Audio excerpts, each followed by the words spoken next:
ان کو بھی اللہ تعالیٰ حوروں سے زیادہ خوبصورت بنا دے گا، یہ بات درست ہے، لیکن یہ کہنا کہ حور الگ سے کوئی اللہ تعالیٰ کی مخلوق نہیں ہے، صرف 2 کنزیکٹو صورتیں اگر آپ پڑھ لیں خود سے، مجھے بھی چھوڑ دیں، غامدی صاحب کو بھی چھوڑ دیں، سورۃ الرحمن اور سورۃ الواقعہ، اس میں باقاعدہ حوروں کا بائی نیم ذکر ہے، اور سورہ الرحمن میں تو آیا کہ ان حوروں کو جنتیوں سے پہلے نہ کسی جن نے چھوا نہ کسی انسان نے۔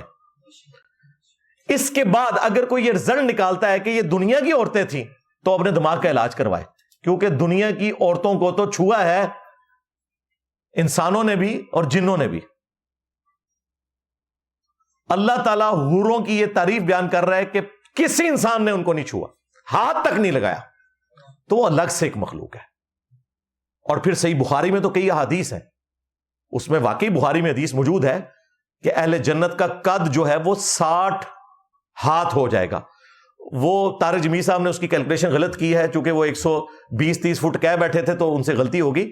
ایک ہاتھ جو ہے وہ 1.5 فٹ کو کہا جاتا ہے، یہ فقہ کے بنیادی طالب علم کو بھی پتا ہے۔ وہ کہہ رہے تھے 25 انچ، 25 انچ نہیں ہوتا طارق جمیل صاحب حافظہ اللہ، وہ 18 انچ ہوتا ہے۔ آپ خود ناپ کے دیکھ لیں ہاتھ، طارق جمیل صاحب کا اپنا بھی 25 انچ نہیں ہوگا، جتنا بھی مرضی لمبا ہو جائے یہ 1.5 فٹ بنتا ہے۔ اس اعتبار سے 90 فٹ قد بنتا ہے ہر جنتی کا، اور ظاہر ہے اس میں اگر حوریں بھی ہوں گی 90 فٹ کی، تو یہ بخاری میں لکھا ہوا ہے، یہ بھی لکھا ہے بخاری میں کہ ان کے جسم ایسے ہوں گے کہ اگر ان کی پنڈلی کھل جائے تو گوشت اور ہڈیاں تک نظر آئیں، بالکل ٹرانسپیرنٹ، جس طرح آپ کو ہالی ووڈ کی فلموں میں وہ کوئی سین دکھاتے ہیں نا، تو یہ ان کی خوبی کے طور پر بیان ہوا ہے۔ اور یہ بھی آیا بخاری مسلم میں کہ اگر وہ اپنا چہرہ کھول دیں تو جنت سے لے کر زمین تک پوری کائنات روشن ہو جائے اور خوشبو سے مہک اٹھے۔ یہ جنت کی ڈائنامکس ہے، اس میں کوئی شک نہیں ہے۔ بالکل میں کہے نا ہوئے کہنے کہ جی ساڑی لائبہ جاندی رہی ہے تو باقیاں بھی جاندی رہی ہیں، نہیں، بہت کچھ رکھا ہوا ہے اللہ نے۔ اللہ تعالیٰ نے جنت میں اہل جنت کے لیے وہ کچھ رکھا ہے جو کسی نے تصور بھی نہیں کیا۔ سورہ السجدہ میں آیا کہ کوئی جان نہیں جانتی کہ اس کی آنکھوں کی ٹھنڈک کیا کیا نعمتیں اللہ تعالیٰ نے جنت میں اس کے لیے رکھی ہیں۔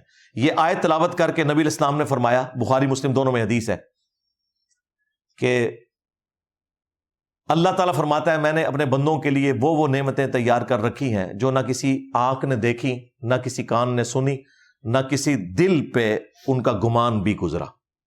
وہ تو بہت نعمتیں ہیں، اور سب سے بڑی نعمت اللہ کا دیدار ہے۔ اس کا ذکر ہونا چاہیے۔ اللہ کے دیدار کے بعد ہر نعمت اس کے مقابلے پر کوئی حیثیت رکھتی نہیں ہے۔